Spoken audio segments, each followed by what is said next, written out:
I want Nigerians to know that a foreign preacher stood and my voice meant something.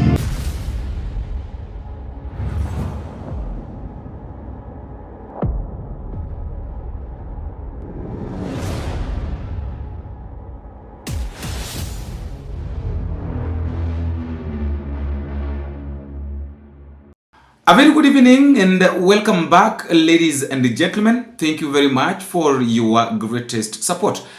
First and foremost, I would really like to request you that tell me where you're watching these videos from. If you're within the country, you can tell me which part of the country you're watching from, and if you're outside the country, it is also good to tell me which country, or drop me the flag at the comment section, and all shall be well. A very big shout to those who've already subscribed, the community. Thank you guys, God bless you. Asanteni sana. Now, as we get into this discussion, there are several things that I really want us to look at in this video. Because, you know, people are dying. In as much as politicians are, politically, people are dying, but people don't die. People don't just die. Some people are normally killed. You know, we can't say that dying before your time because of the genocide, that is death that maybe it was because of your time. No, that is what is known as premature death. How does a premature death occur? A premature death occurs like, for instance, there is this issue of the genocide.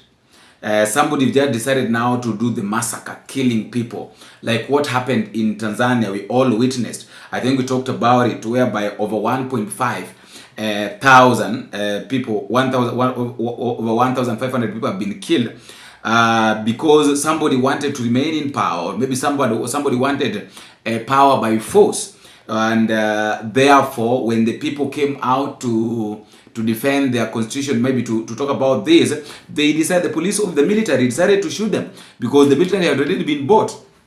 Now, that aside, the issue of Tanzania, we'll discuss that, because there are a lot of things that are emerging that we really need to look at. The cases, the ICC, you know, and all that, but we also have to look at, can ICC really help the people of Tanzania? Because imagine, let me talk about a little bit about that. In 2007, 2008, a lot of people were killed. I think it was 1,200 Kenyans died during the post-election violence, 2007-2008, and the case was taken to ICC. When the case was taken to ICC, in fact, it was taken after 2 months. Now, after these 2 months, up to date, there is nothing constructive that came out of ICC because maybe they wanted to handle the Kenyan case. They didn't handle it well. So, in other words, what I'm trying to say, that imagine in Tanzania now that 1,500 people have been killed. Do you really think that ICC is going to help? According to me, it's not going to help. In fact, this issue of ICC is just a name. ICC don't help. ICC has never helped, can never help anything. I know it will not help. Anyway, that aside, across Nigeria, there are reports of Christian communities being attacked, and these reports are continuing, and many people call it persecution. Others say that it's more complicated. But I want us to dive deep into this and discuss it, because I've seen several leaders talking about it. Church leaders talking about it. Even Donald Trump himself talked about it, and in fact, he really condemned it. Bishop John C.W.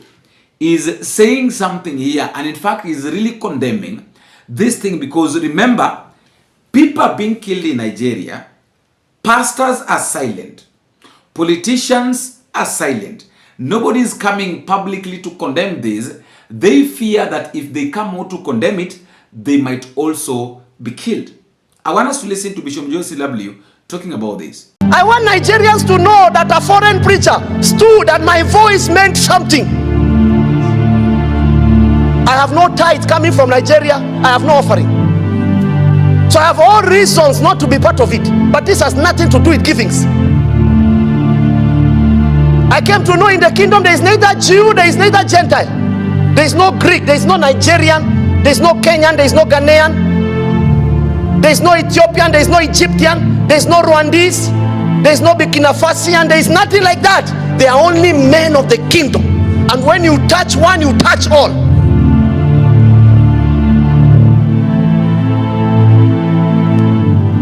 The church is the biggest body with the weakest people.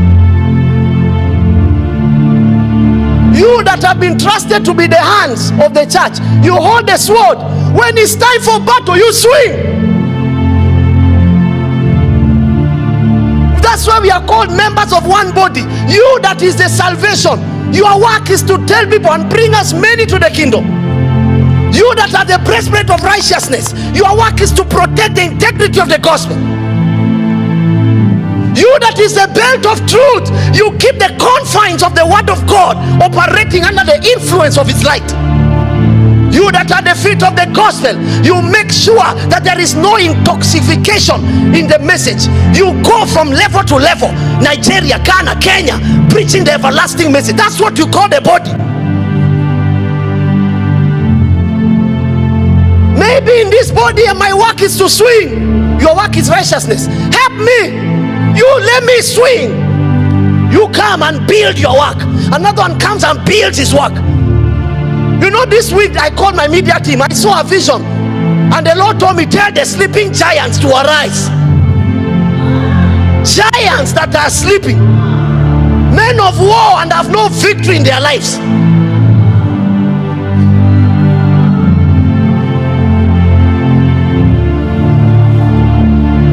If I die, let me die in battle.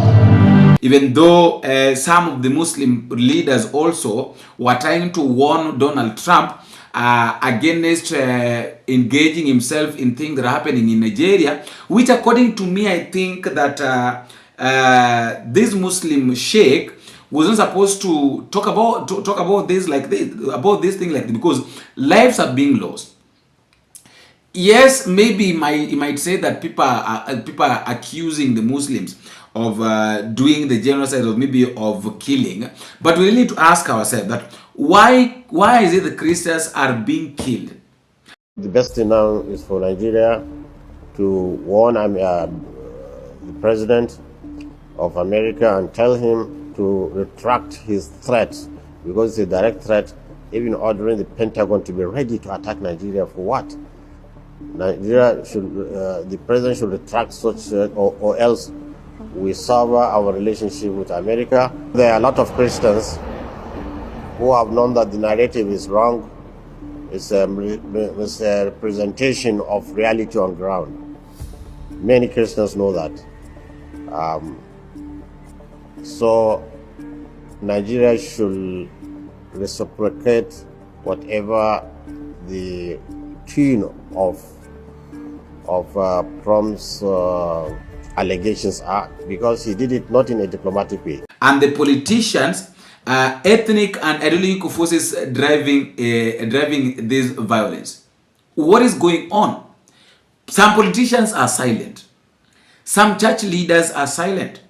People who are responsible, supposed to talk about this, are silent. People are being killed every now and then. Donald Trump, the president of United States of America, is saying something also here, which I want us to listen to. Christianity is facing an existential threat in Nigeria. Thousands and thousands of Christians are being killed. Radical Islamists are responsible for this mass slaughter. I am hereby making Nigeria a country of particular concern. That's a legal definition. When the Christians or any such group is slaughtered, like is happening in Nigeria, 3,100 versus 4,476 worldwide. What horrible numbers. Something has to be done. I am asking Congressman Riley Moore, together with Chairman Tom Cole and the House Appropriations Committee, to immediately look into this matter and to report back to me. And I mean, like, immediately. The United States cannot stand by while such atrocities are happening in Nigeria and numerous other countries. It's not only Nigeria, it's all over. We stand ready, willing, and able to save our great Christian population around the world. This is not going to happen. The killing of Christians is not going to happen. Now, in some regions, this is what I found out, that in some regions, the entire villages have been wiped out overnight. Churches have been burned, families displaced, and thousands killed over the last decades. But is this strictly a religious war? We need to ask ourselves.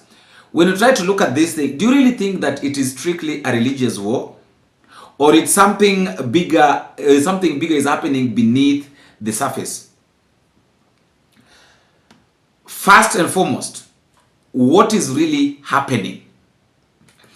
Nigeria is Africa's most populous nation.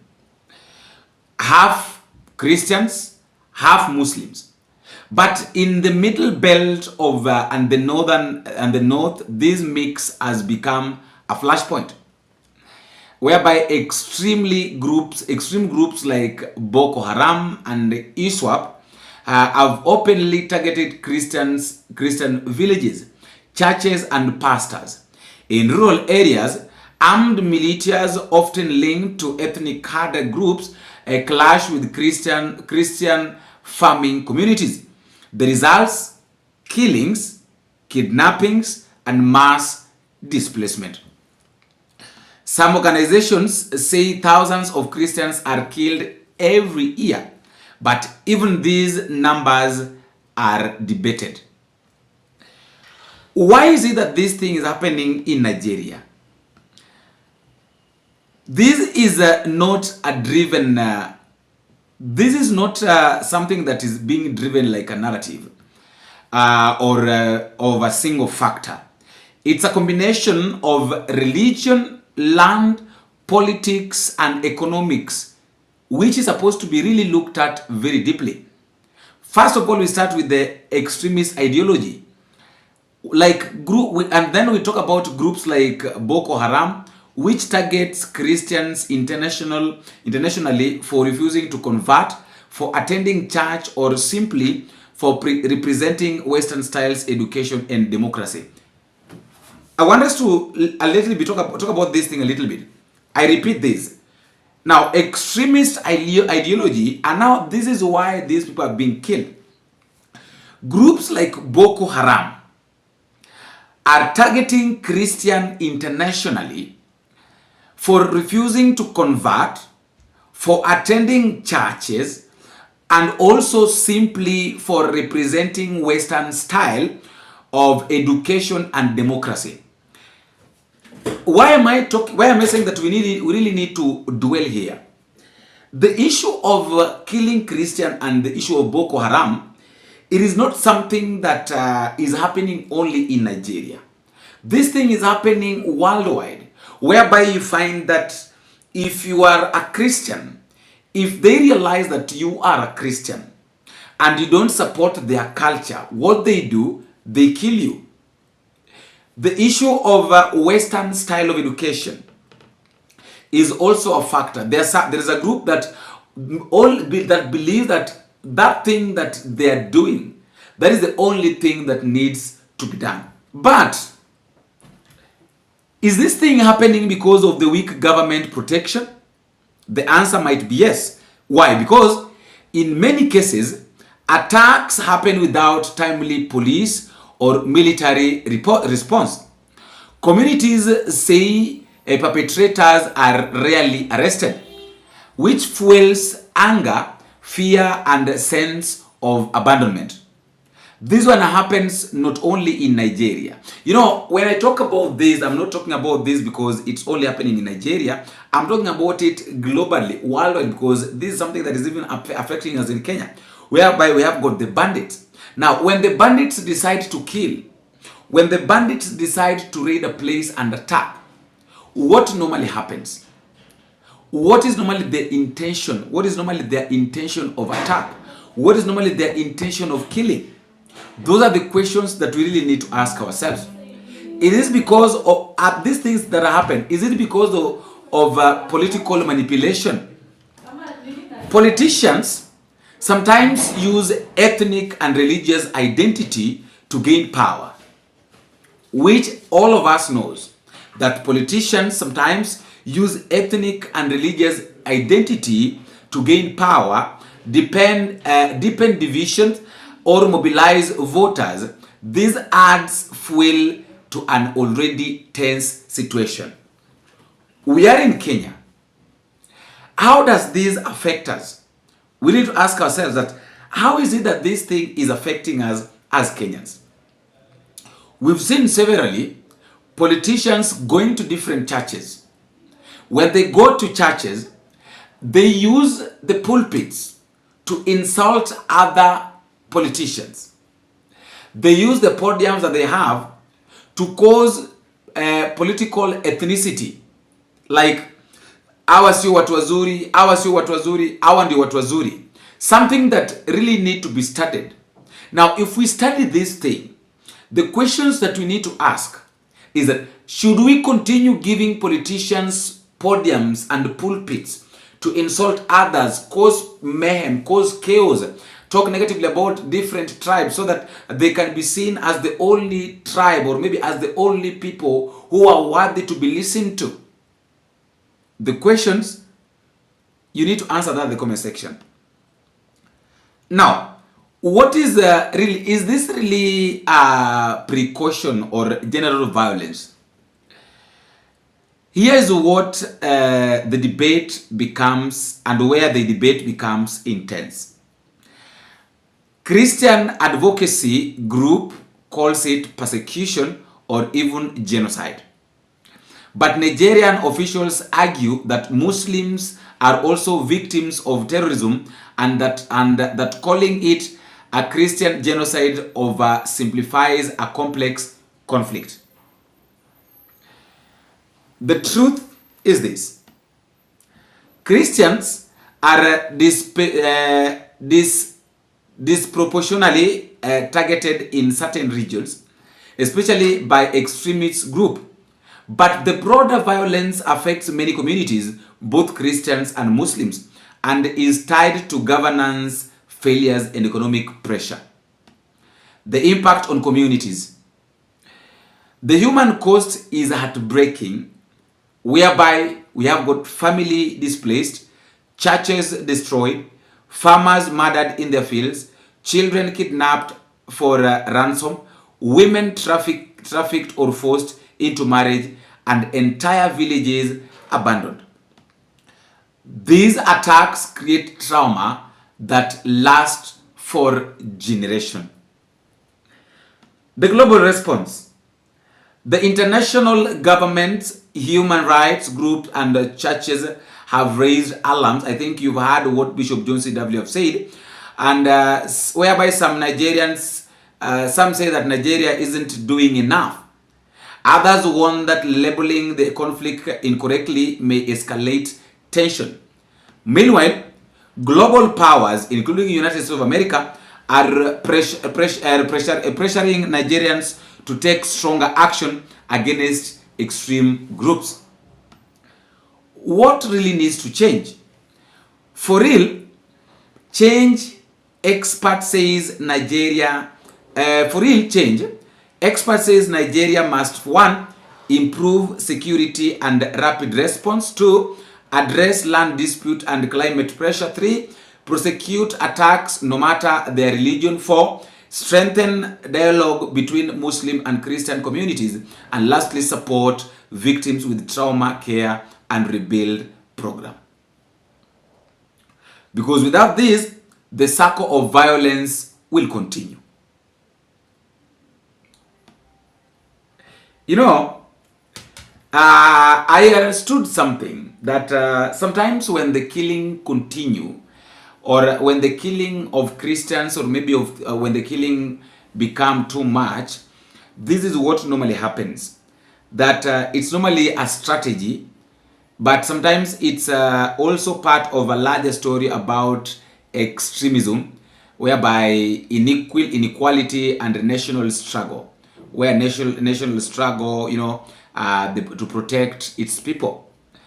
And sometimes understanding the complexity is the first step towards meaningful change. So as we wind up, fellow Kenyans, because I just wanted to tell you what is going on, as we wind up, what do you really think the Nigerians really need to do? Because according to me, I feel like this thing is heartbreaking, and is really making people lose it. If you see that even people from outside Nigeria are responding, it means that it has really caused a lot of problems. Like, everybody's feeling the pain that Nigerians that are being killed are feeling. Some politicians may say that this one is just a political game. But the truth of the matter is, this is beyond political game. This is something that people are losing their lives. Lives are being lost here. So there really need to be a quicker response on this. Can I know what you think at the comment section, fellow Kenyans? But don't forget to subscribe. Don't forget to click the subscribe button. And also tell me where exactly you're watching this video from.